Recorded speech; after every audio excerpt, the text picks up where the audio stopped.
Hello and welcome to the Wolf Den Podcast, your home for competitive Digimon TCG discussion and news.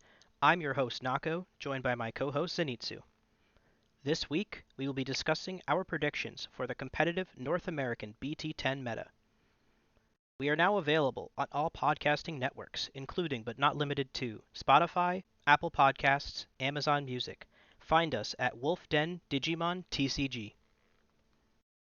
On top of that, we are also on YouTube at Zenitsu, and we also stream this live at twitch.tv/Zenitsu. On to our new segment, Viewer Question of the Week, where we will be taking suggestions on Zenitsu's YouTube page. This week's question: what is a staple of each color? So I think this is a not really loaded question, but because the game has lots of different archetypes, I personally break down staples by archetype and by color. So what might be a staple for a color isn't for an archetype. The question is about colors, and the easiest thing to point to is going to be Tamers and Memory Boost. These are cards that just see a wide variety of play, doesn't matter what deck they go in.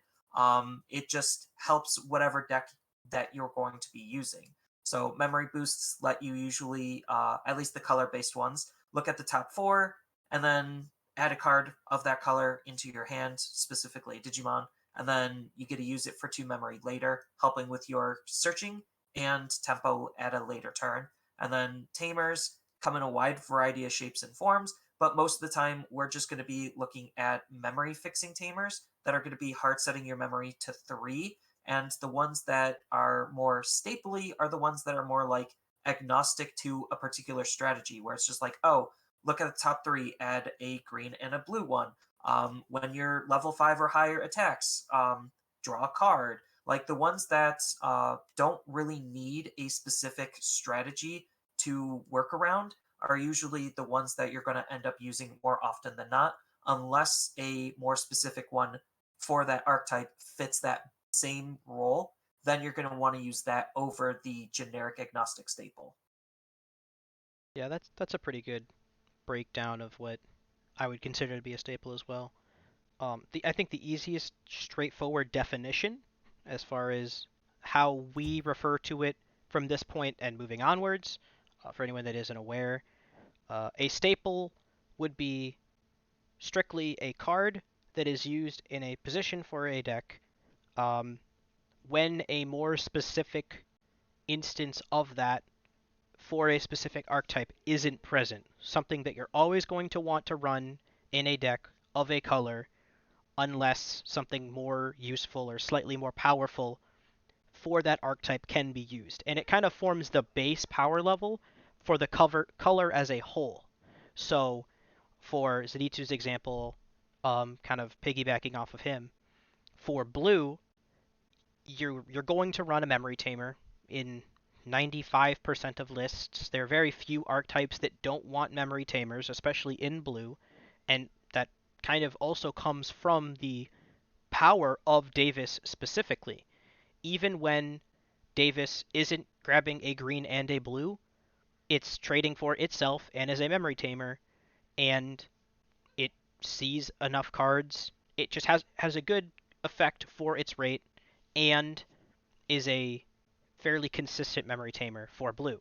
So unless you're running some very aggressive niche archetype of blue that doesn't need a memory tamer, then you're not running Davis. Or if you're running an archetype that doesn't have a specific memory tamer, you're running Davis. Or then, like with the example of blue flares, you're just running Blue Flare Davis in the form of Kiriha, who is just Davis that does more for its archetype, but it's still just a forecasted memory tamer at the end of the day. And this extends to not just tamers and memory boosts, but specific Digimon as well. One of the more, I guess, infamous examples is going to be starter deck Greymon from the very first starter deck for Red. If you just don't have a good enough level 4, just the inheritable of Security Tech Plus is just good enough to want to run anyway. So we saw this in BT6 with Jessmon. Obviously, the archetype wasn't fleshed out, so they had to run some good red staple generic cards, and, well, they easily leaned to use that Greymon just because, well, it was the best thing for what the deck was trying to do and what the color as a whole is trying to do. Ty is also fitting that similar style of bill. Red doesn't really have a lot of good consistency memory tamers, so they just try to rely on the ones that actually are doing something to help. So at the time, like all the way back then, at that time your choices was literally Ty and Marcus. And if you're not running Greymons, Marcus does absolutely nothing. So you just run Ty because he's the better one of them. And he's still one of the better tamers that Red has as a whole that is not archetype specific. And a lot of people right now are really, really upset, at least online from what I've read and gathered, about Death Xmon being a good staple because, well, his effect reduces his play cost to make him be able to run in any deck just because you don't care about his colors because you're always going to be hard playing the card. And because he's a Digimon, you don't need to worry about lining up the colors at all. You just need to worry about the opponent's board state to see how playable that card is. And, well, he's usually going to be pretty decent at being in level 7 that you could just hard play for a reduced cost. Yeah, I know Death X is definitely a hot button issue right now for a lot of people. Um, but leaning like expanding the idea of the staples. There are also staples in other aspects. So the example I brought up when I considered this question is if you're running a black deck and you're going to run some amount of hard high costed kill cards or security removal, and there are a couple good options you can use, and it usually depends on the meta that dictates which cards you use. The most apt comparison would be Ultimate Flare versus Iron Fisted Onslaught. They cost the same. They both ultimately just kill something. They sometimes both kill multiple things, depending on the meta, but they're run agnostic of a specific engine that they operate with, and then only if you're using a specific list that does have a removal card that is also specific to that archetype, then you would run that in the form of like a Brave Metal, where it doesn't do what you would want it to do if you're not running an X antibody deck. So you get the benefit of getting just a hard removal for 5 as opposed to 8 if you're running Brave Metal, but you have to be running an X antibody deck, and you have to have a substantial amount of sources under an X antibody Digimon for it to get its true value. And this is just more than just the black example. A lot of different colors have basically this like agnostic removal where like here is just the big I'm just gonna default to Gaia Force because that was like the first big instance of it. Mm-hmm. Like this is the colors Gaia Force, and then you have this is your archetypes Gaia Force. So blue as an example, or I guess Imperial is a really good example of this, where it's just like, oh, I could run Cocytus Breath to just bounce something back to the opponent's hand, or I could just run Megadeth because I'm in my deck playing those two colors, and the deck lets me use those two colors very easily to the point where I don't even have to think most of the time that Megadeth is going to be online or offline.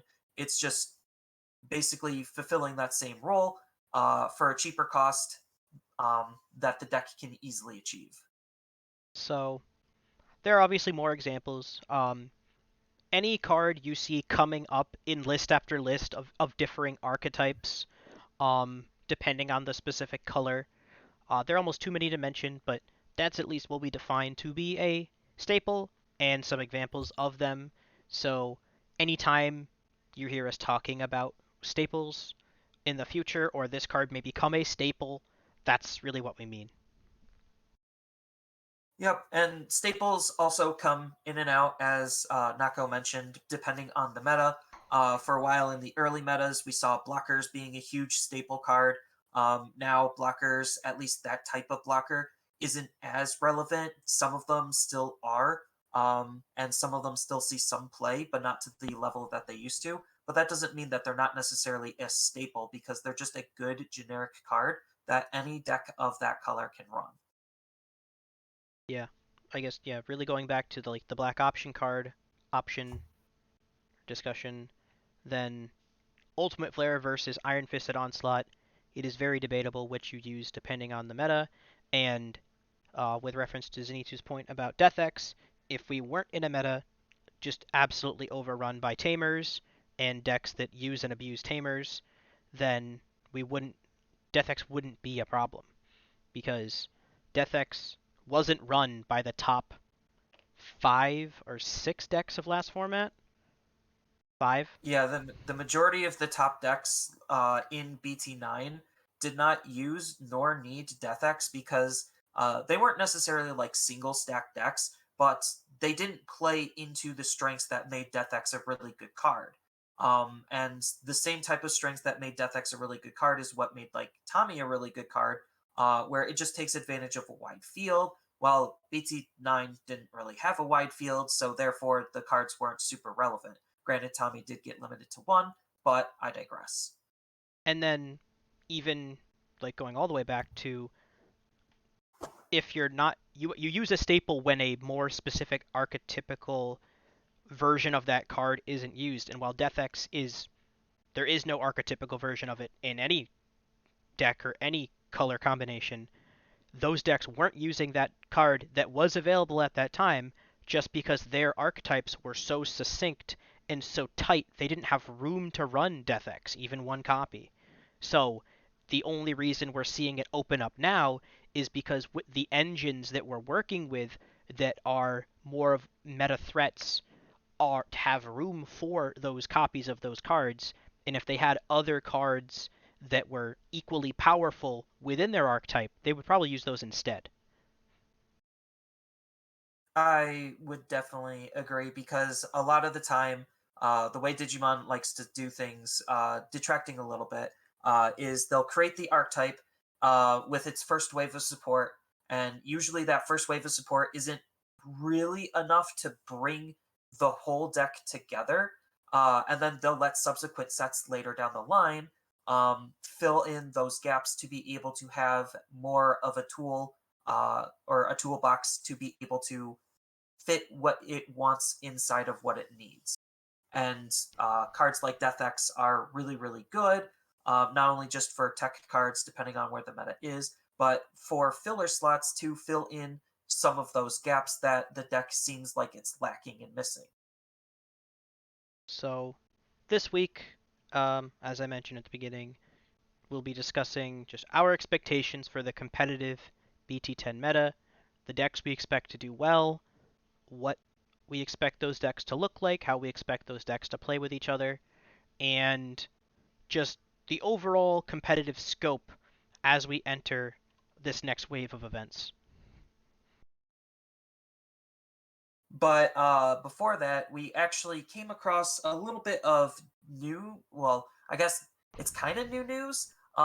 We discovered recently that there actually is a limitation to the amount of store championships you can enter while using the Bandai TCG app. So, going into this type of a competitive environment where we have 2 waves of store championships, this is something we kind of have to keep in mind because it does limit the competitive scope that we're actually allowed to play in, for better or for worse. Yeah. Um, Thank you for mentioning that. I forgot again, but um, yeah, that this was made aware to me by a local player who verified it. Just kind of showed me through the app. This is the TCG Plus app physically restricting the entry to store championships with a hard cap of 5 per competitive season, thus being the 2022 competitive season. Starting. So there were only 2 separate blocks of store championships, but um, they share a max cap of 5 between the two. So people can't just enter every single store champ for the entire competitive season because they will get locked out of the ability to enter. which I think is a really good thing. It's something I know we've advocated for in other areas where if there are only four Ultimate Cups in a month and it's the same 512 players basically in each one because those are the only players that know to be online exactly as the entries open and they sign up the second that it opens and they sign up for all four of them and they lock people who aren't as much in the know or aren't as involved in the competitive process out of it. And now, so whereas the first couple of store champs, I know I had to sign up. Well, I had to sign up before Zenitsu knew there were store championships because my store, for whatever reason, puts out this information well in it before Bandai's announcement even. So I basically get to tell my teammates when there will be another wave of store champs because I'll have to sign up for mine before Bandai even announces them. But um, then now, as a lot of those like hardcore local players have capped out and they are physically locked out of entering, it's a lot easier for a more casual player to get involved because the people who've already participated in five physically cannot participate now, and they were fairly difficult to get into because they have a hard cap of 16 entries per event, which is a little weird because I don't believe they did last year. Uh, I I think last year there was a hard cap of 16, but the rules behind what qualifies for an invite were different.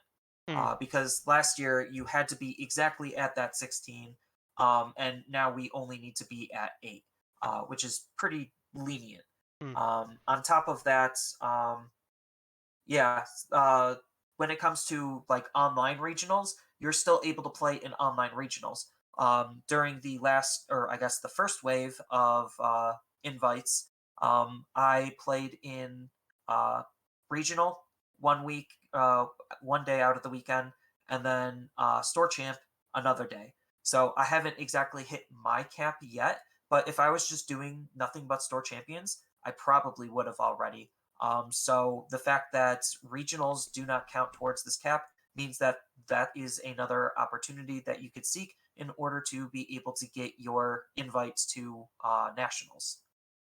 yep, yeah, it really should open up the capability of more people getting invites and less individuals hogging all of the potential invites, or at least all the potential entries to the tournaments to at least, for nothing else, just enjoy a locally centralized competitive experience, which is usually the ceiling of a lot of players who they care to be competitive locally. They don't care to do massive online tournaments where they're going to win or lose against somebody across the country, and they would much rather just play with their friends at their local store, but play, for something and then at least be able to say that they qualify to the national event should they win that local. And this has its own pros and cons to it. Like, it kind of does suck sometimes that, like, oh, there actually is a limit. So if you burnt all of yours in the first wave, now you're just completely locked out of playing Digimon pseudo competitively for the second wave. But at the same time, because invites aren't passing down, it keeps the same person from attempting to win all of those store championships and taking up slots that other players were previously denied opportunities. So, like, it is a double edged sword. I think it's more of a good thing than a bad thing, just because we do have usually lots of online tournaments to try to subsidize it. So, hey, if you're not planning on playing on all of the store championships, now you have the opportunity to try to do some online tournaments as well. I remember last year I missed out on my nationals opportunity because I was playing in a online event that didn't have an invite. I ended up topping that event, but it didn't really matter outside of the prize card that I got. But had I got my uh, invite earlier in the season, um, or I capped out, I would have felt a little bit better knowing that, hey, I still have something I'm able to do. I still can play Digimon, even though I hit my cap.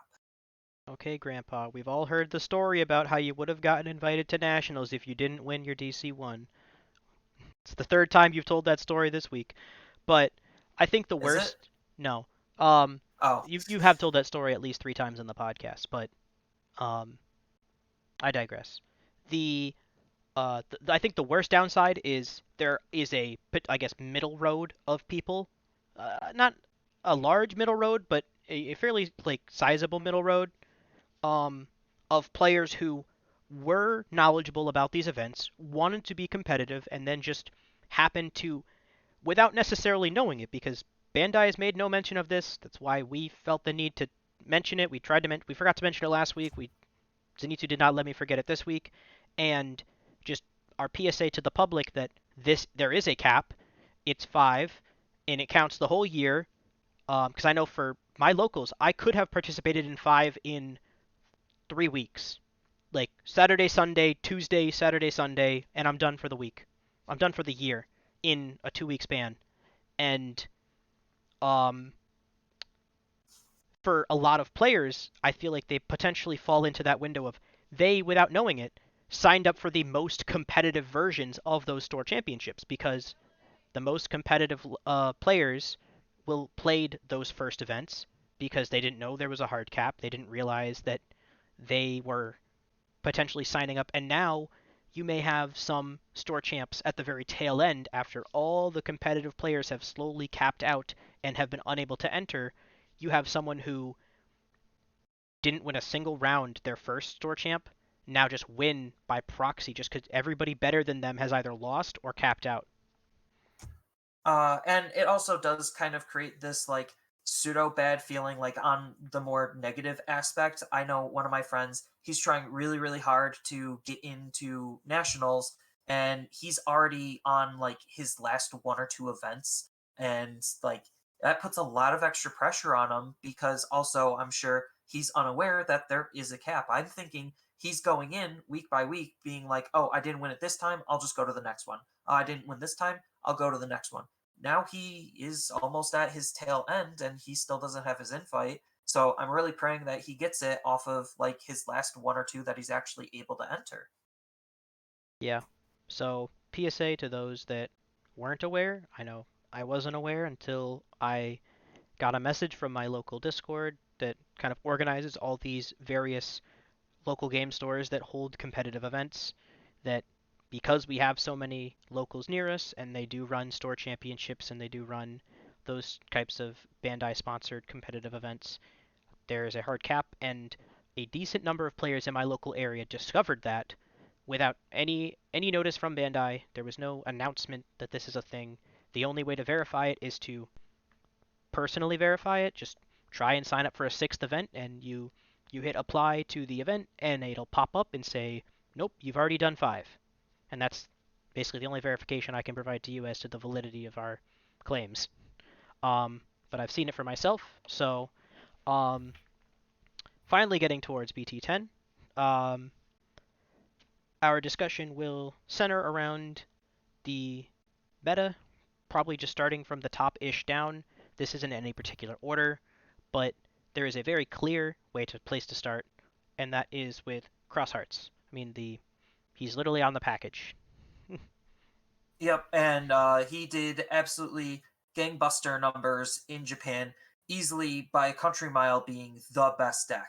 And he being Cross Hearts and Shout Cross 4 is looking to be in a very strong position even in our meta. I don't think that the deck is like tier 0. It does have its strengths and it has its weaknesses, and there are ways to be able to counterplay against it.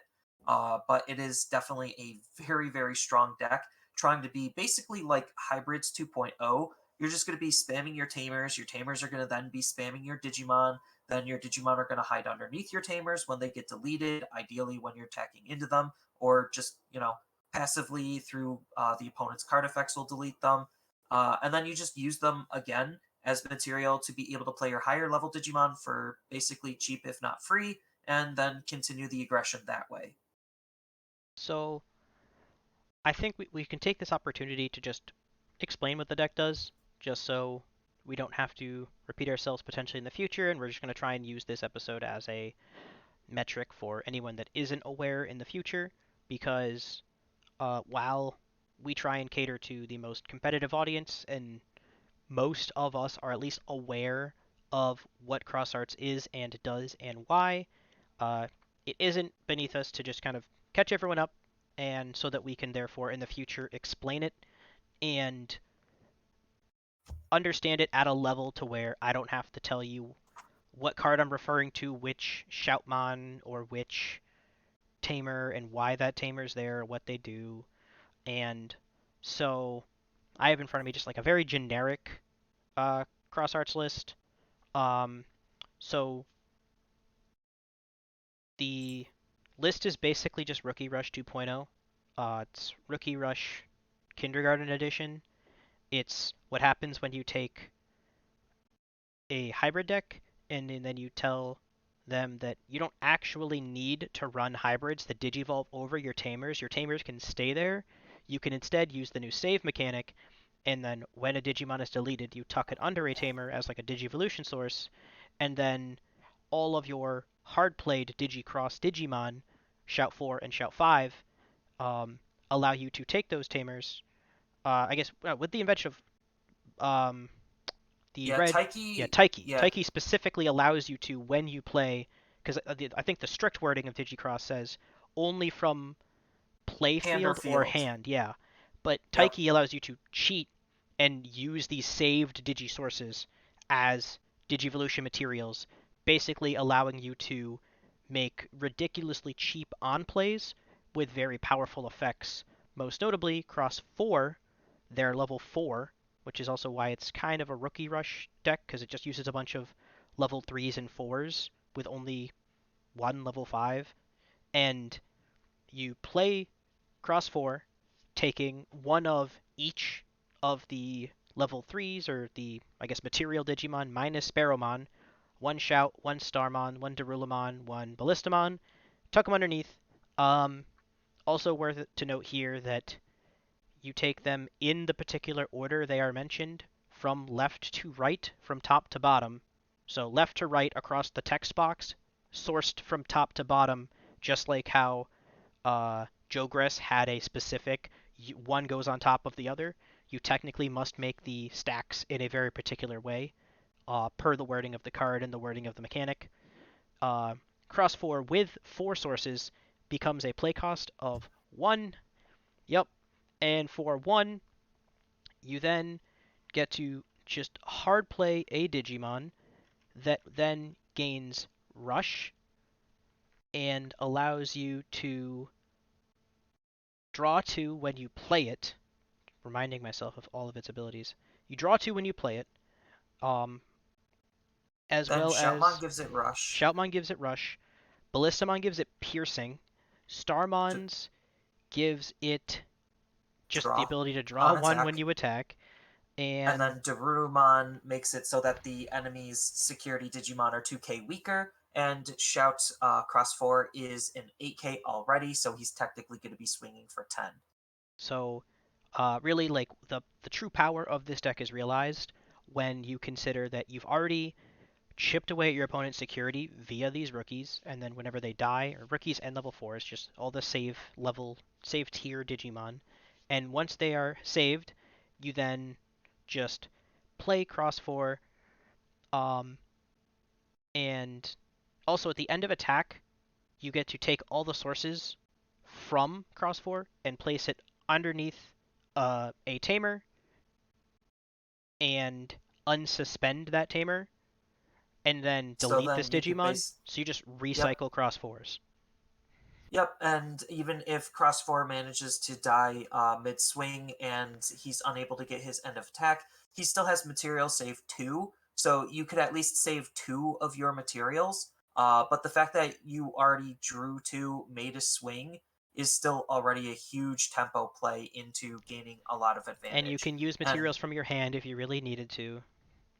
yep, to replay Shout for and try again, basically. So, And then part of the other strength of the deck is just the vast amount of colors that the deck is playing. So your tamers give you a lot of different color access. So Taiki is the red tamer. You have Akari, which is a yellow tamer. You have Ken, or not Ken, Zen- Zenjiro, Zenjiro, uh, which is green.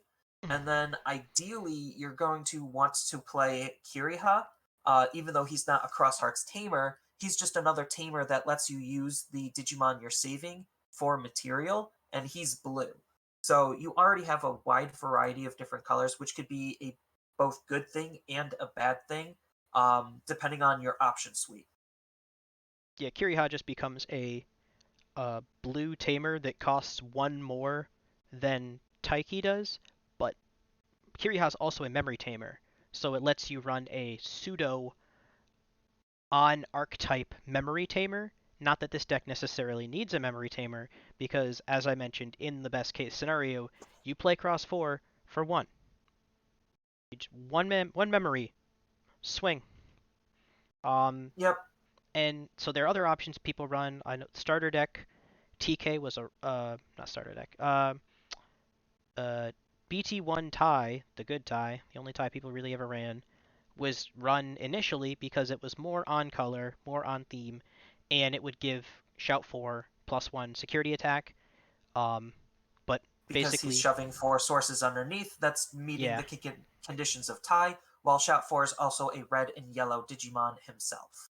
yeah, and it was basically ultimately found that, well, it's not a bad card. It's not as consistent as Kiriha is, only because um, if you think of any You engine ever that ever is, if you could run additional copies of that card, except it costed one more, would you? And the answer is yes. And it basically lets you run 6 or 7 copies of Taiki, except some of them are going to cost a little bit more, but are also memory tamers. So you're not disappointed when you see the first one. Yep.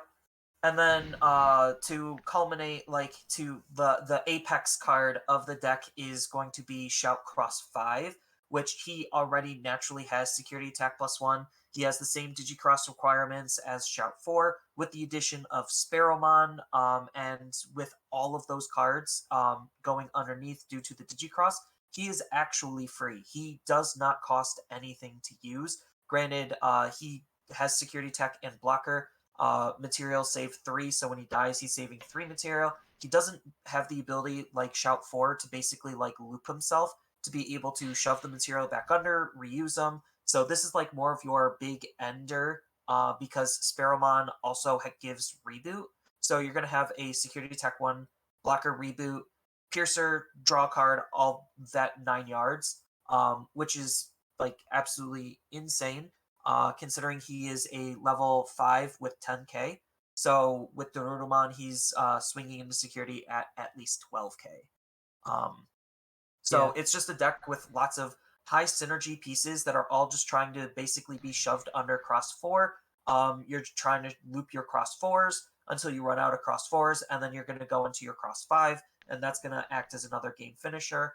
While your Digimon still are getting pretty decent value because they're aggressive rookies that you want to use, whether you're hard playing for like Shoutmon's on playability himself, or you're just trying to get onto the field because of the other tamers that are able to play those Digimon. So like Akari's able to just on play, play a Dorudamon from either your hand or it's underneath this Digimon, or not Digimon, underneath this tamer.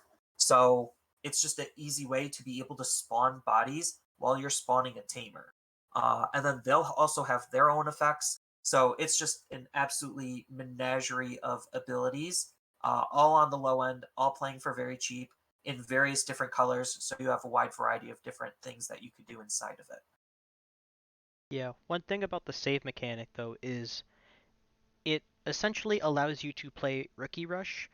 Um, I guess it's Rookie Rush, but it plays more like Commandramon without a specific Commandramon engine, because as you're chipping with these rookies, you are accruing a backlog of value that then can be abused by Shout 4 to just absolutely end the game in a way that Darkdramon isn't for the Commandramon engine.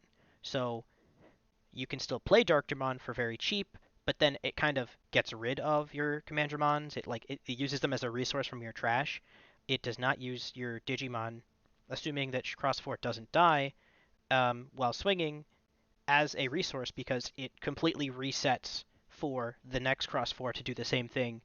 And once you have a Taiki on the field and a full suite of cross 4 digi sources saved, you can essentially just play as many as you have until the game is over. And this isn't even taking into account Akari and Zenjiro's ability to be able to just gain you resources. So Zenjiro gains you a memory when you play a Digimon with Cross Hearts. You do have to suspend it, so it is kind of like a soft once per turn. Um, and Akari lets you draw a card, so you're still gaining lots of value for the usage of your tamers as well as just being able to efficiently play your Digimon. Um, so the dark horse of this deck is that this deck also runs. We've left the meta where Dexmon, Deathexmon was only used by cards trying to compete with the top end decks, and is now then used and abused by the top end decks. And because Cross Hearts is a deck that goes so wide with Tamers, all trying to, play them for free via effects or play other Digimon for free with their effects, and Death X allows you to play into the mirror very easily because, as we mentioned in our staples segment, it is just a basically just an option card that says, D-Digivolve 1, destroy all level 4 or lower, and I make myself cheaper depending on how many Utamers you have, of which there will be many if you're playing against Crosshearts. Yep. Even though it doesn't necessarily do anything like super insane against Crosshearts, because most of the time you're not really going to be sitting on Digimon, and if you do, they're going to have the save ability anyway. It's just the fact that it's a very large body that Crosshearts will have a very hard time dealing with, even in the mirror.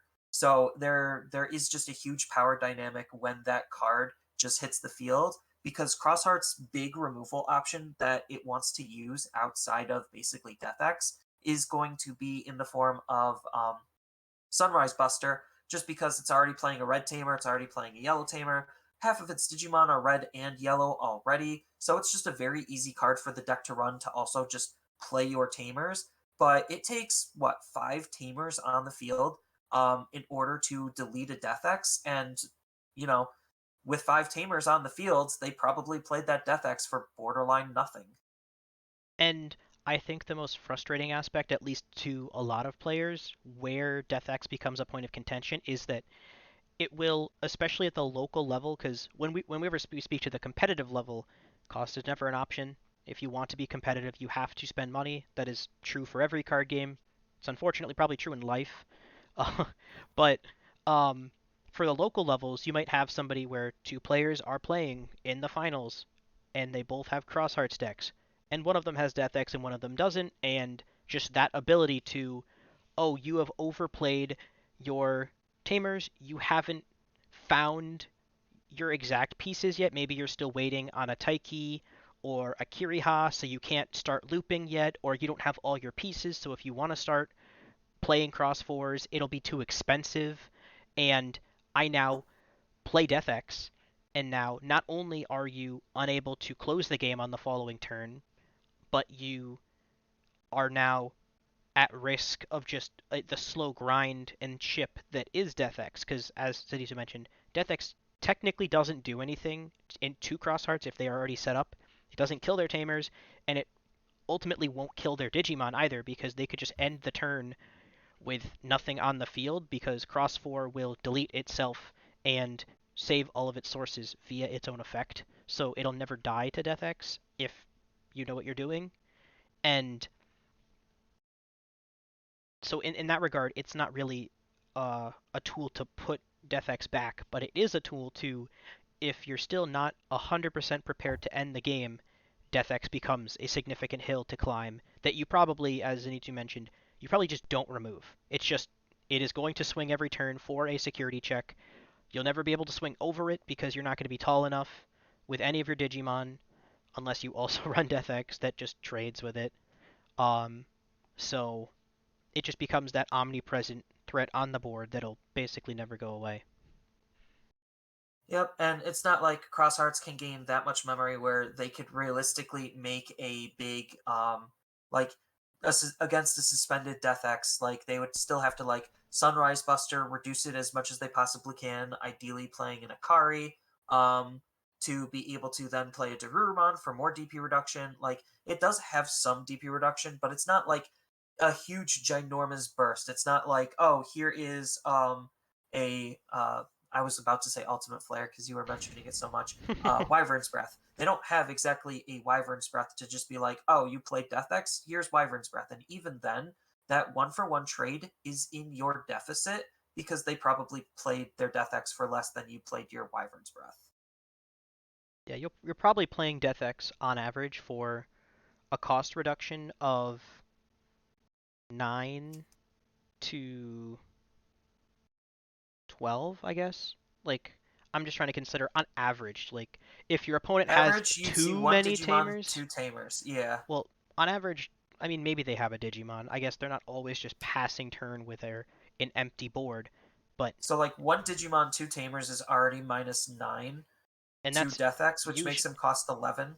and honestly, at that point, I would say you probably need like one or two more. I mean, I've played a lot of Death X because I was one of the few decks last format that was playing Death X, and I feel like my best case scenario for playing Death X is when I'm playing them for 5 or 8.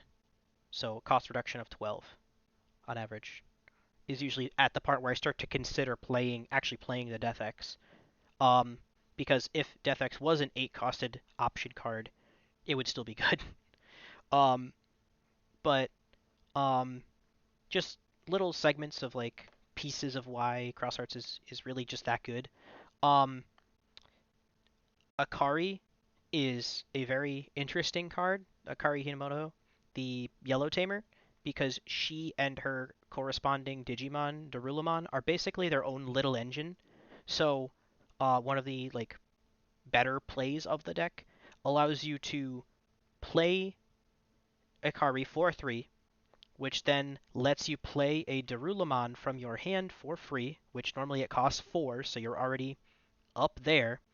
And Darulamon allows you to minus, or if you have a Digimon or Tamer with Crosshearts in its traits, which you do, you just played one, minus 3000 DP from a target, so potentially getting rid of a Floodgate, which otherwise would be a significant problem for this deck, as there are Floodgates that remove the ability to reduce play costs.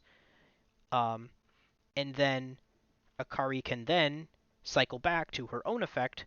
When you play a Digimon with Crosshearts, you just did using her own effect, you can then tap her to draw 1.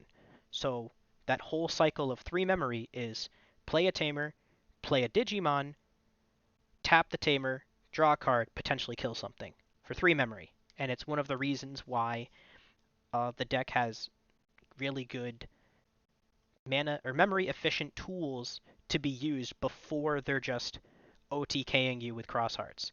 Zenjiro has a very similar ability. On play, play a Ballistamon from your hand or from under a Tamer without paying its cost. So even if you've already used a Ballistamon on a previous turn, potentially just Digivolving over uh, your rookie for 2 or just hard playing it for 4, you then have the ability to just recycle it. Like the deck's engine is very synergistic, which is why it is so powerful. And I guess just the fact that it uses and abuses tamers, which outside of a very few key cards are just uninteractable.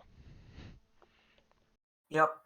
Which is why I think one of the like other best decks to take into this format was one of the better decks from last format, which is going to be Black War Greymon. So not to like shift gears, but Hmm. Black War Greymon was one of the more popular, or I guess Gaiomon um, was one of the more popular decks from last set. He was what, the third or fourth best deck, and he's one of the few Fourth, yeah. cards. He was one of the few cards and decks that actually does have Tamer interaction. The fact that Black War Greymon, when you digivolve up into him, if he has both a red and a black source, you could kill a total of play cost of 6 between Digimon and Tamers. At worst, if it's just black, you could still kill the Tamers. or if it's just red, you could kill the Digimon. Ideally, you're going to be doing It'll always be both. both. Honestly, Yeah, it'll it'll it'll always almost be always be both. both. So the fact that a lot of these tamers do cost three make it so that they are pretty vulnerable. But you aren't necessarily going to be able to get up into Black War Greymon like over and over and over again to realistically keep the tamers down. It is annoying for the Cross Hearts deck losing a couple tamers, but like the deck is just chock full of tamers. And that's kind of why Kiriha is actually pretty important because he's basically acting like a secondary Taiki. So you can still use the Digimon underneath them even against the Black War matchup because now they have to choose: do I kill the one Kiriha or do I kill the Akari and Zenjiro? Like it really forces them to think what they want and what they need to be deleting. And there will obviously be a lot of skill when it comes to the cross arts player in regards to in those matchups where they could have tamer removal, where specifically are they putting their tamers? You could potentially try and bait your opponent into just removing the Kiriha, even if maybe you have a Taiki out and you don't necessarily need the Kiriha for its replication of the Taiki ability, but if you put a couple important sources underneath Kiriha, now you're kind of baiting them to kill the Kiriha and therefore remove the sources underneath Kiriha and not kill potentially the Taiki and the Zenjiro that both potentially have important sources as well themselves. So there is, um, I don't think we um, need to transition like super hard away from cross arts because I think the greater discussion here that everyone's kind of talking about is, well, okay, if cross arts is this good, we just kind of explain why cross arts is this good. Is it the best deck of the format? Is it unbeatable? Is it another situation where if you're not playing cross arts, you're not beating cross arts? I don't think it is. Crosshearts still has some inconsistencies. If your colors and tamers and Digimon don't line up perfectly, then you are still kind of stumbling. So, like an Akari play without a Darumon is still, it's not super inefficient, but it is slower than if you just already had the pieces. And then if you don't see like any red sources, then you can't use your options as effectively because most of the time your options is going to be Sunrise Buster, which requires both red and yellow. You're playing yellow eggs, so it really puts a heavier emphasis on your red Tamer and your red Digimon, which right now is only Taiki. And that's kind of like a little bit of a like tech benefit to running the ties. Um, Outside of the damage boost, is he's another red Tamer. we never mentioned Um, it, but a lot of lists usually run a tech one or two of the red yellow tamer as well. Yeah, For that so reason. they'll also run TK and Kari from BT9, which also when you're swinging with your on-colored Digimon, will further reduce the opponent's Digimon's security DP. So So that also helps. so I feel like um interesting like little competitive history lesson. Originally, like for the very beginning inklings of BT10 in Japan, Crosshearts did absolutely nothing. Like you can go back and look at the first couple meta reports from the first 2 weeks, I think, of BT10, and everyone was playing it, but it didn't win anything. It won very few. It was like a tier 3 deck, and it wasn't until um, players in Japan put together the pieces of the Red Yellow Tamer and Sunrise Buster that allowed this deck to really like just lock into place.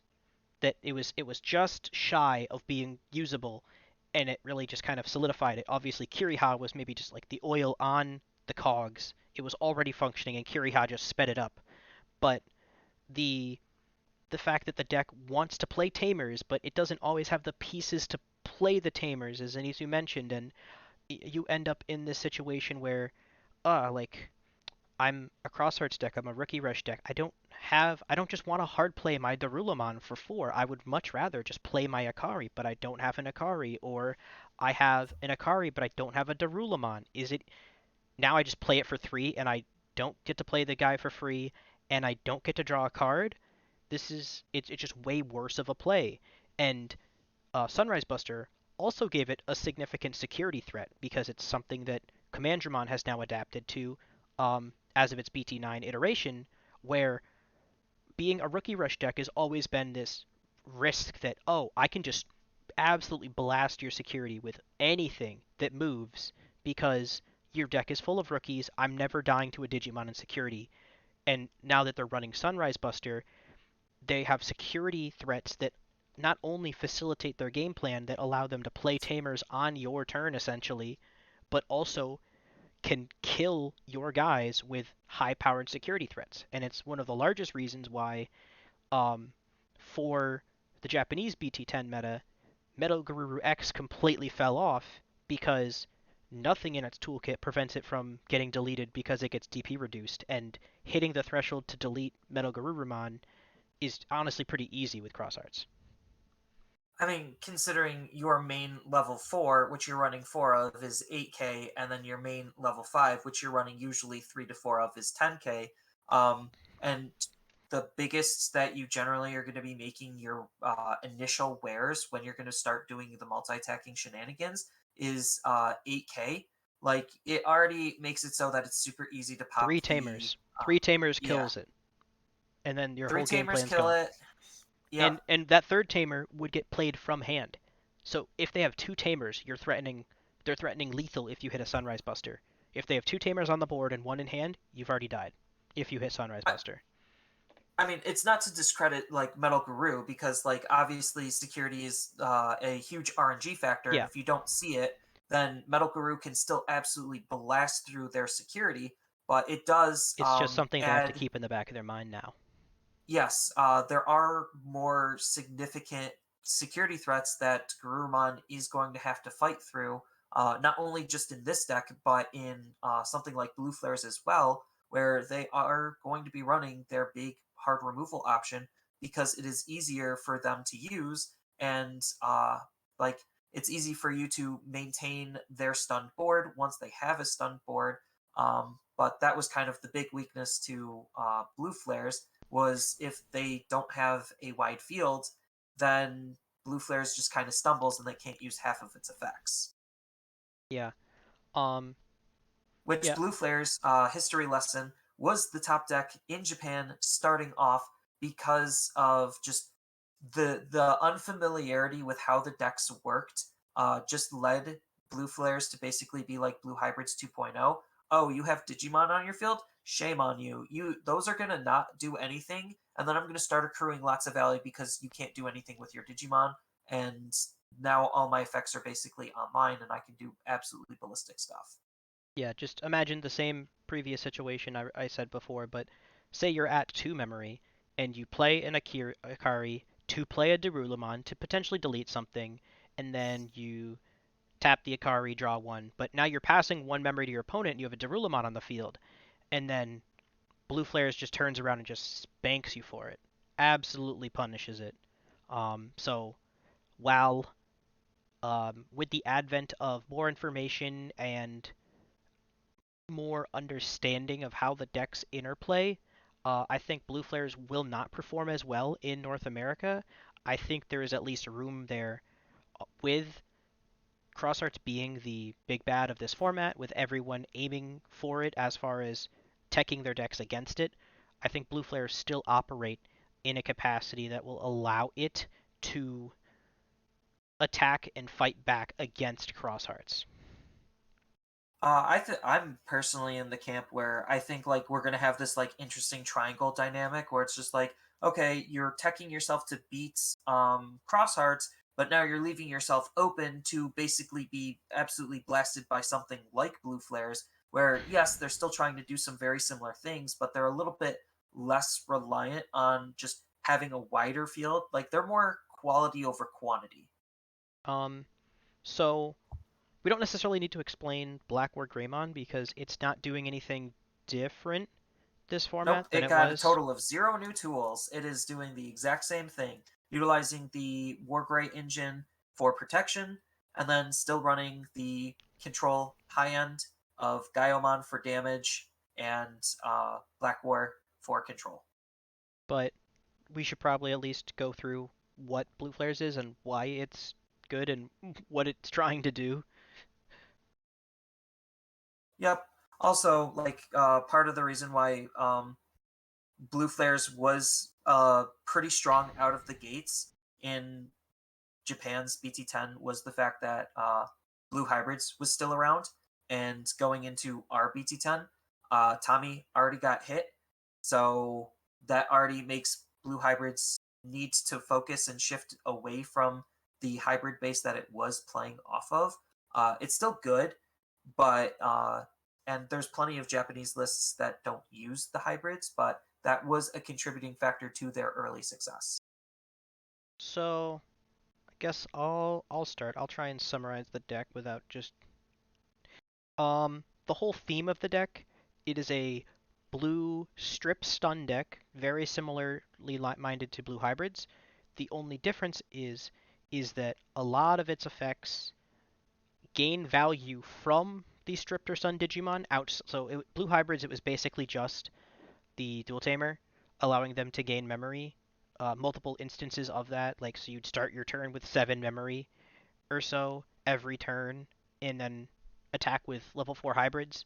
But blue flares allows you to strip stun opponent's Digimon, and then using Kiriha again, use Digicross from your hand to tuck sources, um, or to tuck from underneath the Digimon, because the lower tiered, uh, so the level Yeah, fours, it's the level yeah, fours. the level four, because So the level it's three doesn't, yeah. but the level fours do. No, so the level 3 sets up the level 4s to trigger their on play abilities, and then the level 4s will all have save to go under Kiriha to then be used as material for the level 5. Yeah. Um, and so they have their own suite of abilities, but they're pretty much exclusively activated by while this Digimon has Blue Flare, and while your opponent has 2 or more Digimon in play. So Greymon, the one of the level fours, says you get to unsuspend this Digimon when attacking once per turn. Decordramon, all turns. This gets 1,000 DP. Male Bird Dramon, you get to one of your opponents cannot attack or block, and Yeah. you don't run that. um, sorry, just What, Cyberdramon? No, yeah. I the I the saw deck an can inheritable ability and I read it and I was like, wait a minute, you don't play this card. no, so the deck can run Cyberdramon, and there are builds, but he's not really that great. It's So, mostly just Greymon, Decordramon, and Male Birdramon. So, and they all have like their own suite of on-play abilities that wants to be triggered off of the Gaussmon, because the whole idea is you're swinging with Gaussmon, delete himself, ideally because he has 1,000 DP and he's going to die to virtually almost everything. mhm. Um, I say this in He jest doesn't have because like save though. it no, because you want the on delete ability to be able to play the level fours. Yeah, yeah. So the level fours, Greymon's on play ability is basically the deck's digging tool. Yep. It's looking for blue flares and your Kiriha. Male Bergermon is the card that's going to be letting you play your Kiriha for free or returning a Metal Greymon from your trash to your hand. So it's pretty good at just grabbing back some of the pieces. And then Decordramon is your draw engine, where it's just on play, draw a card, and then draw more for each opponent, for each Digimon the opponent has. So, like, if they just have like 3 Digimon, you're drawing 4 cards off of Decordramon. It's absolutely crazy. Um, and So, like that level of consistency also is what's leaning into the deck's benefit. It's not necessarily trying to strip as much. It has a couple of strip tools that it likes to use to keep the Digimon on the field because they're already trying to stun it just for the opponent having more Digimon on field. So it created this dynamic where it's like, oh, your Digimon can't do anything. Let's start getting rid of its inheritables to make it even worse, and then have alternative ways to stun it to then keep it on the field longer. yeah. Um, a bulk of the stripping coming from the aforementioned dual tamer that when you're attacking, you tap the tamer and strip sources. Yep. Um, And that's what made it want to run blue hybrids, is because it was just the best deck to start stripping and stunning even more. Um, and the deck can still run it. It's just Without less Tommy, efficient. I don't know. Yeah, I mean the decks You'd still usually ran run like one Tommy. Like yeah, most lists yeah ran like two or three Tommy. two. Yeah, it wasn't Tommy wasn't like a hardcore four of. It was just something else for the deck to do. It was another tamer. And when you actually digivolve it, you could then use the fact that you could shove the cards underneath that tamer to digivolve into your higher stage Digimon to reuse the abilities in an alternative way. Not saying that's the most effective way to do it, but it is a possible line of play that they could have incorporated. But the center focal point of the blue flare deck is in Metal Greymon, which is trying to be that Shout Cross 4. It's just not as good as it because it obviously can't reduce itself to 1. He reduces himself to 3 by digicrossing with a Greymon and male Bertramon, which is why a good tech card that a lot of people ran in Japan was the starter deck Greymon, because, well, it's a Greymon by name. You don't care about the fact that you're never going to be hard playing it. You're always going to be using it as Digicross material to shove underneath your Metal Greymon for those instances where the opponent doesn't have two or more Digimon to gain the full suite of the abilities that you want. Well, I mean also, well, because the um yeah, so it just gives you a surprise Sec plus one in a deck that otherwise would only be able to chip once per turn. Again, if as Aditya mentioned, unless your opponent has two or more Digimon, then the other Greymon would unsuspend you.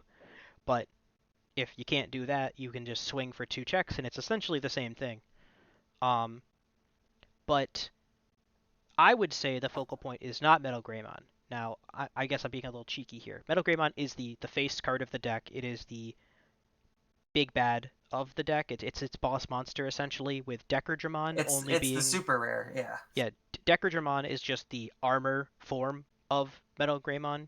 You digivolve over Metal Greymon for 2, and then when you do so, you get to if Decardramon's in the sources, one of your opponent's Digimon cannot attack or block.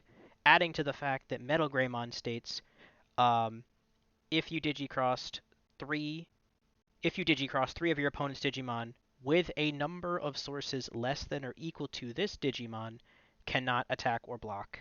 That's a really weird wording, but um, basically this Digimon's sources.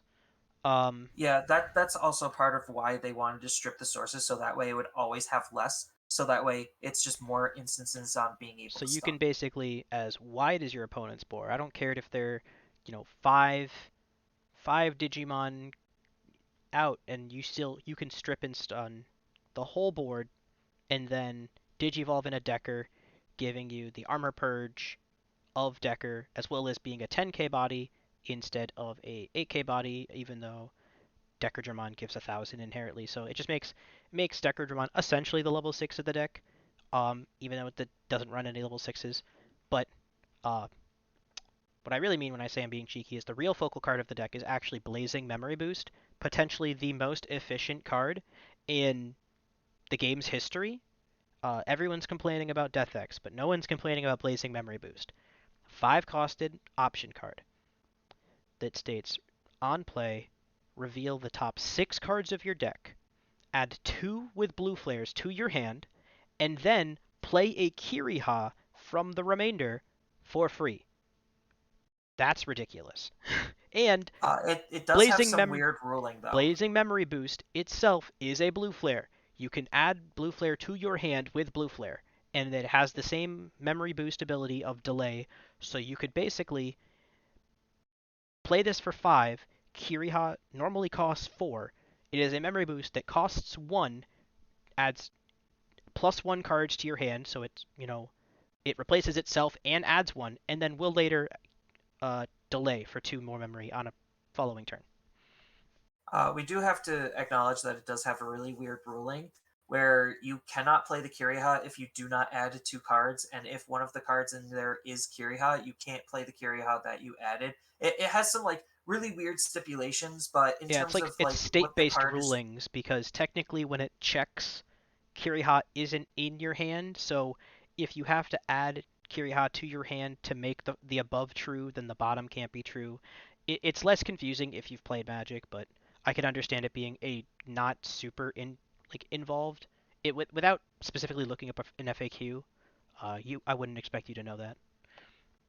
Yeah, and just as a little funny aside, the translation on the vast majority of the Blazing Memory Boosts does state Christopher, but because we do have that little ruling that we're supposed to, like, if there's a discrepancy in the names, we're always supposed to treat it as the Japanese name, so it's not really that big of a deal. It's just going to be grabbing the Blue Flare Tamer, which we already know is Kiriha. I mean, just because you mentioned it, that's not even the worst thing, because um, at least it refers to the correct tamer, even if it's the wrong name. I mean, I don't Um, know. The what is set it? was weird with how many Which errors it had. which option card is it? I know there's an option It card. was Buzzing Fist. Yeah, Buzzing Fist refers Yeah, to the Nene, and no, it refers to just Black Tamer, and it's supposed to be you. mhm. And then it did get errated on the errata page, but there's still more erratas that aren't on the errata page. And I'm just like, oh my god, what is going on with this set? But Yeah, you have to get a pre-release obviously, version of the card to get your errata. at least for Blazing Memory Boost, there is no like errata corrected version for Buzzing Fist and the other cards because the Green Egg, it doesn't have the once per turn on the English version, um, for whatever reason, which actually does change the dynamic of how that card works. But erratas aside, Blue Flares is still looking to be a pretty good deck. I don't know if all of the Guru players are going to be swapping off of it and going to Blue Flares. I know any player who was playing Blue Hybrids probably is because Blue Flares is basically Blue Hybrids 2.0, with the just core concept on set up your tamers, strip and stun the opponent's Digimon, abuse the fact that they're stripped and stunned to gain more value, and then make sure my level 5 can reuse my level 4s and my level 4s reuse my level 5s, and it all just like feeds into itself into like this really interesting play cycle on how you want to approach the opponent. Yeah. Um, so there are definitely more decks to discuss. We'll probably have to add a follow-up to this in the next episode, but just to really get to the true, I guess the discussion piece at hand of now that we are aware of what the BT10 decks are that are mostly introduced at the top end, I guess it would be relevant at this point to say that at least in the sphere of influence of top decks, Alphamon was the fourth best deck in Japan, and that's counting yellow hybrids, which no longer exists for us. So a yellow deck may come up that still gets to abuse Venusmon in some capacity, but until somebody comes up with a list, I'm not going to pretend that yellow hybrids is going to be in the running at all. So that would potentially make Alphamon the third best deck of the format. Um, and And the fact that he's not like he doesn't have his nerf means that there's more reason to actually play him because he's still a very powerful deck. He's not getting anything new in this set, so you're still playing the same deck. But the fact that he's still just that good does warrant him still being played. and he uniquely now plays around Crosshearts because he can't be DP minus, and that's their really only removal piece is to DP minus something, and outside of Death X itself, and plays around blue flares because they don't really go too wide. It really is positioned to be a very. It doesn't have to be super OTK focused as it was in the previous format, and I think a lot of people that did stick around with it acknowledge the true flexibility and strength of it because there's just really nothing that can beat a Alphamon deck that doesn't have to lean into its OTK and just use the fact that every card searches for an X antibody and every card in your deck is an X antibody. Um, but with regard to North America, obviously a lot of people will be playing Crosshearts, and I guess the early jumping off point is just that I do not believe Crosshearts will be as dominating of a force as it was in North America. It still will potentially be just as meta defining though. Because the interesting thing is how the deck is going to perform in large events. Like, because all of Japanese stuff never really passed like 6 rounds. I think like the highest one was what It 32, which was would an have been average five of rounds. it was average of like, yeah, 6 rounds, best of one. Yeah, so like there's still a lot more rigorous, like hardcore testing that the deck needs to go through in order to be able to prove itself to be as powerful and as consistent as it needs to be a top tier competitive deck. Because getting lucky and like just having a good run is something that is more prevalent in best of ones than in best of threes. Best of threes, you really need to hone and craft the deck more for consistency rather than those like splashy power plays that usually Japan tends to favor over the English audience. And it's also it is lonely at the top, and we saw it with Alphamon, and I I have no doubt in my mind that we will see it with Crosshearts, where there will be a lot of people that come out and they say Crosshearts is the best deck, I want to play Crosshearts, and they do, and then everyone that isn't playing Crosshearts, even the people that are playing Crosshearts, text their deck to beat Crosshearts, and it is because of the splash ability, because of the accessibility of DeathX, it is just that easy just to honestly a lot of um, early looks at some competitive North American lists I've seen people building. Blue Flares, 2 DeathX. Crosshearts, 2 DeathX. Um, Yellow hybrid Seccon with Anguimon X Recovery, 3 DeathX. It's just that easy, and we all knew this was coming. People hopefully stock up on your Death X's. Everybody clutch them tightly, um, and just use and abuse it until we hear otherwise. Because we're probably not going to get another ban restriction announcement until January, if we get one at all. Yep. And like it's not all like doom and gloom. Granted, I this don't is think going to that's be doom and like gloom at all. I think it's well, like it's going to just be a be super short, like BT10 as a whole is going to be a super short format. So like there's literally one large event for BT10 as BT10 before we jump right into EX3. And I eh. think EX3 is going to be a little bit more interesting just because there's Well, obviously more stuff going on. so um, I guess since you mentioned it, EX3 started out significantly more diverse than BT10 was, but by the end of it, kind of, it was almost like a phase. And by the end of EX3, we ended BT10 with there is only Crosshearts, and we ended EX3 with there is only Crosshearts. So, that being said, EX3 adds a couple decks to the pool, changes a couple things up, but just like EX2, it doesn't really change the total competitive meta landscape. Um, as far as like decks 1, 2, 3 are concerned, it mostly shuffles like maybe a 4, 5. Maybe it does. I don't know. But um, really, I think CrossArts is going to just go through its trials. It's going to have to prove to us as North American competitive players ready and primed to know what the deck wants to do and just be ready to beat it. Because as we mentioned, Gaiomon already saw much more success in North America in BT9 than it did in Japan in BT9. And now I think it will only retain that level of play, if not increase that level of play, due to its Crosshearts matchup and how well it interacts with deleting their tamers, even with what limited capabilities it has at the moment. Also knowing, because North American players like to be projecting forward, they like to future-proof their decks, and Forward thinking. yeah, forward thinking, and BT11 Black War Greymon gets a whole heap of new support and just really kind of blows the lid off and looks to be the BT11's strongest deck. So I think Gaiomon, if not Death X, then at least Gaiomon will really pressure Crosshearts players to um, at least reconsider. Reconsider if like are you really top dog?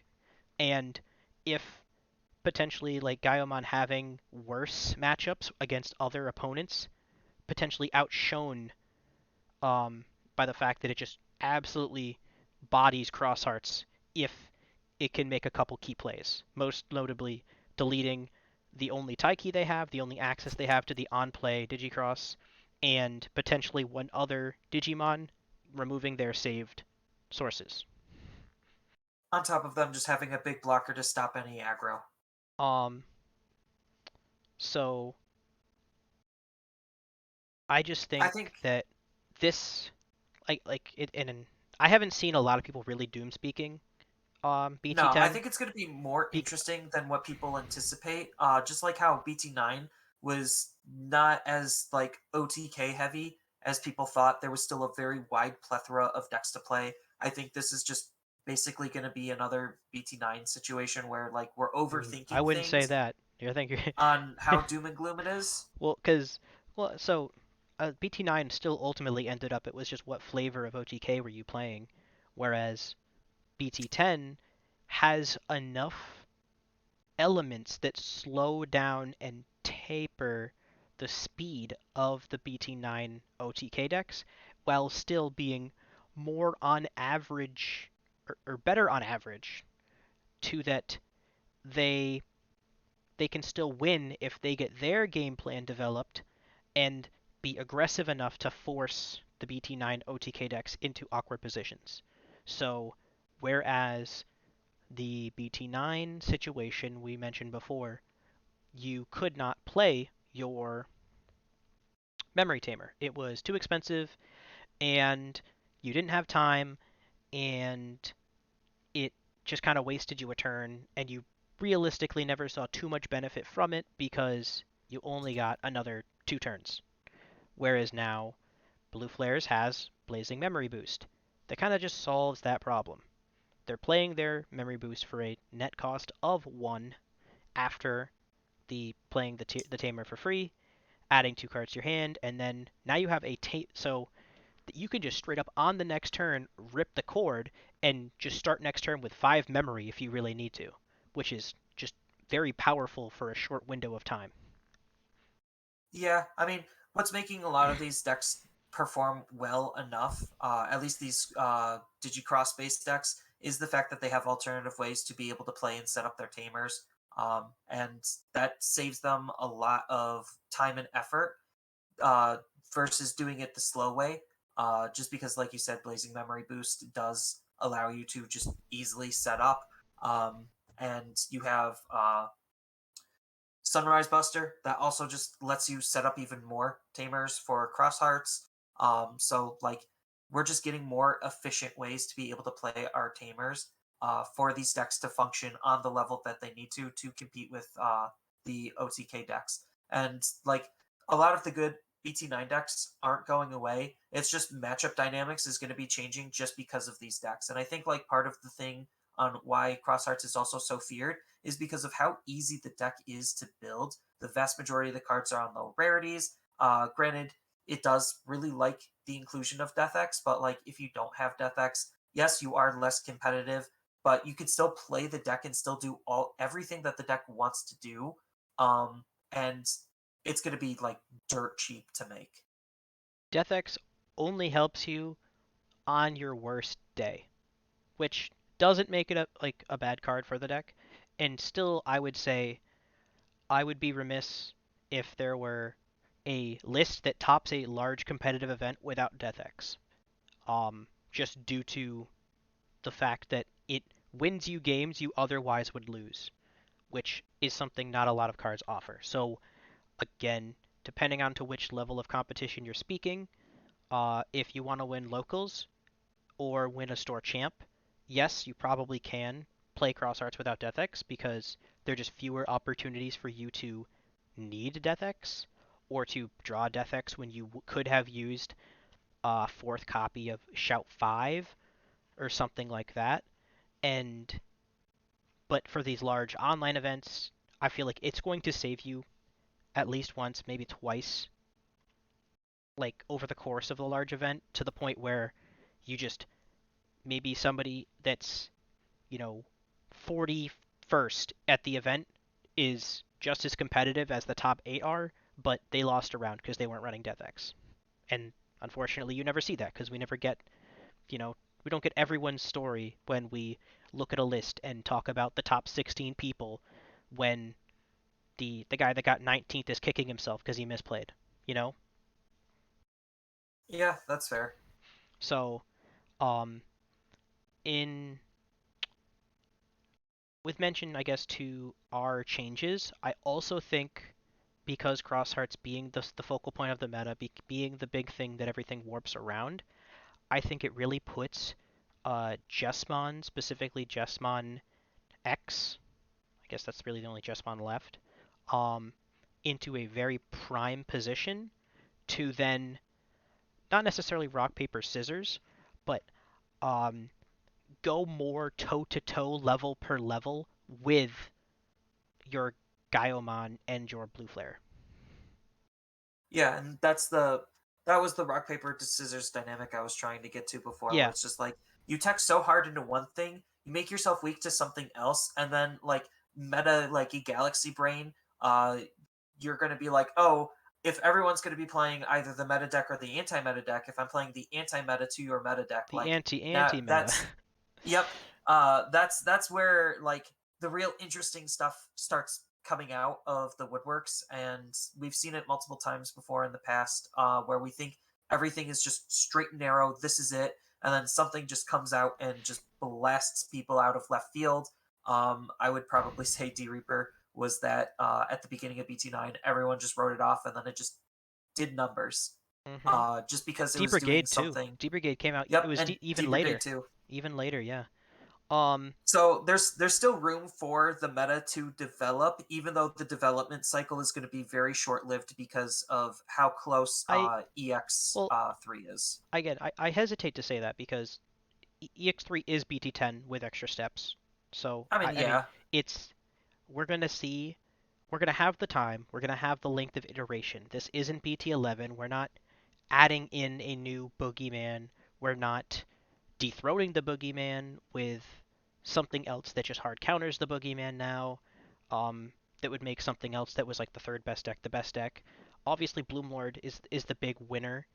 Um, Examon exists and Blink Dragons exist, but um, so I they're guess not good enough. Like in Japan, they weren't good so enough to yeah. So dethrone the best deck. our in our EX3 will just be BT10 with the full time and length of a BT10, um, allowing for iteration and development and I feel like it's potentially not even a prediction at this point because it's so likely to happen, at least just from the FOMO of people buying into Crosshearts, believing in that it's the best deck of the format, and just not seeing absolutely outstanding results like they thought they would, potentially akin to Alpha last format. When everyone's gunning for you, it's hard to be that much better. Like Crosshearts, if Cross even say let's Crosshearts is the best deck in the meta, but its best matchup is a 60% win rate against the third or fourth best deck in the format. 60% means you're still winning almost half. You're still losing almost half the time. So it maybe doesn't feel like you're playing the best deck in the format when you're still getting sixth place at your locals because you lost a round, or you're going to game three pretty consistently and you're like, man, I any one extra turn and I would have lost all of these games, or had I not seen cross four exactly when I needed him. And it's that kind of pressure that I think that I don't think Cross Hearts is really going to dominate the way that it did because there's just too many people that have had too long, something that Japan never has, to plan for and plan against Cross Hearts.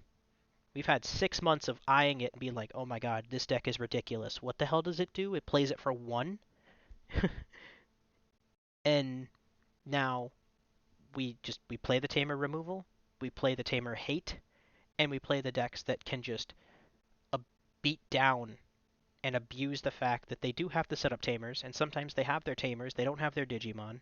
Sometimes they have their Digimon and they don't have any Tamers, because if they do dead draw on Tamers for some ungodly reason, they have no means of saving those Digimon, and they're just old Rookie Rush where they slam something and immediately it just dies and goes away. Yeah, and that's kind of how BT9 played out. Like the win percentage against various decks wasn't astronomically one-sided. As I was playing Metal Guru, which was the best deck in that format, I was still struggling with a wide plethora of the tier one, tier two decks, or 1.5 and tier two decks. So, like, I think it's going to be more interesting and diverse than what we would originally anticipate. And just the sheer differences on how we play versus Japan is definitely going to shine through in this format, probably more specifically than the last, just because of all of that time that we had to examine it before we actually started playing it. Some people were actually still starting to play it as soon as it got released in Japan. Um, and just the sheer amount of like just eyes looking at it and smart and talented brains that a lot of North American players, or not North American, just English players in general have, um, really will help shape the meta and define a lot of various other decks. And um, I know I mentioned it briefly in passing, but we still will have a very different meta when we don't have yellow hybrids, especially Venus yellow hybrids. Like just like when we were coming off that first meta shift and we struggled to pick up the pieces a little bit trying to figure out what we were supposed to play because we couldn't base our lists 100% off Japan based on their meta. Venus hybrids was a big format gatekeeper. It its ability just to completely shut off opponents when digivolving abilities, when attacking abilities, just absolutely stonewall certain decks. Um, just it defined what was good and allowed it did not allow for as many decks to really check Crosshearts because then they lost to the second best deck of the format, like the slightly less um, slightly less numerous but just as potentially impactful deck of the format in yellow hybrids.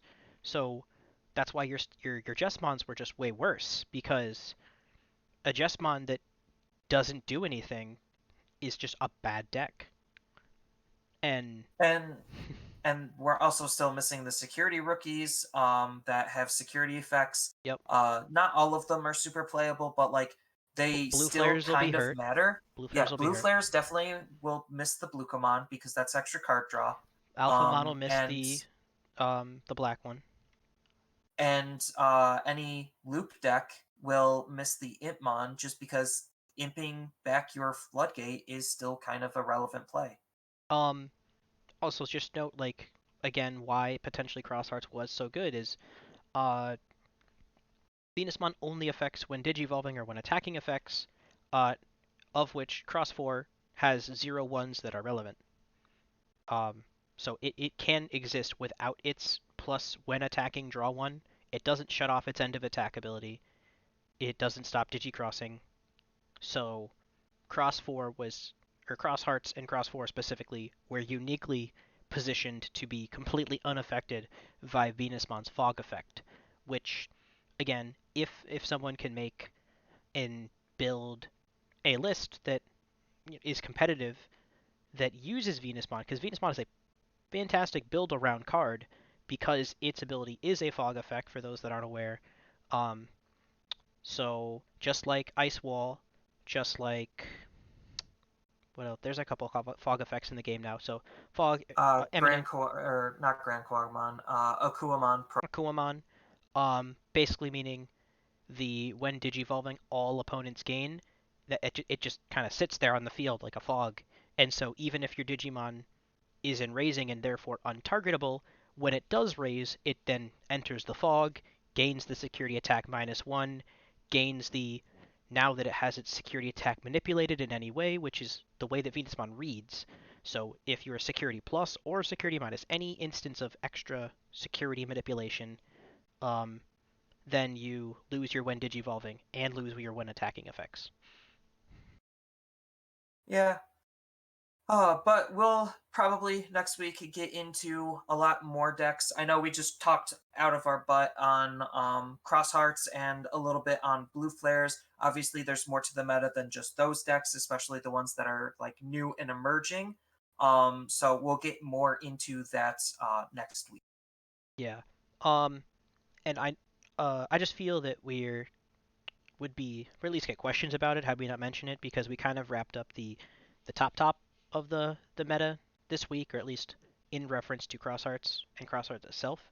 But um, the Minerva Loop, North American players love purple decks. North American players love competitive purple decks. So for something like Minerva Loop to kind of like pop up again and be relevant, like the way Lilith Loop was when it was at its full strength, um, I haven't got to play with it a whole lot myself, but it has that capability to just win in the same aspect that Lilith Loop did. So for a podcast episode, a discussion to not mention Minervamon is unfortunately our bad, but we'll definitely have time next week to talk about it. Um, we may even start with it if we remember, but there's still a lot more to be said about the BT10 meta, and un- it does kind of feel like we're just talking about crosshearts, but that's how that's how you develop a meta. That is how you develop a strategy when you look at your most likely line of opponents. How do those decks function? Why do those decks win the way that they win? And then how can you use your tools to combat their tools? So everything does have to be taken within the context of how does this beat Crosshearts? How does Crosshearts play around this? Does this play into blue flares? Stuff like that. Yep, and the only big event that CrossArts, like the big first test on the BT10 meta, the foray of it is going to be on October 29th. It's going to be a DC Cup or DC1 Yep. Grand Prix held by a new TO. So they are trying to branch out a little bit more, get more TOs on board. I don't know if this is just a tech replacement or if this is just in compliments to tech. Considering I know tech, there was a lot of drama. Um, but that's going to be when the first big BT10 event is going to be outside of all of these store championships that are ideally going to be starting this weekend. Um, yeah, that's a good way to end it. Anyone that hasn't, just feel free to put in the comments what you guys think we should. Any questions, I guess, you have, not necessarily like viewer questions of the week, but just how your reaction to BT10, what you think, how it'll turn out, how it'll start, and we'll potentially use that as a point of focus for next episode. So, thank you, and goodbye. Later.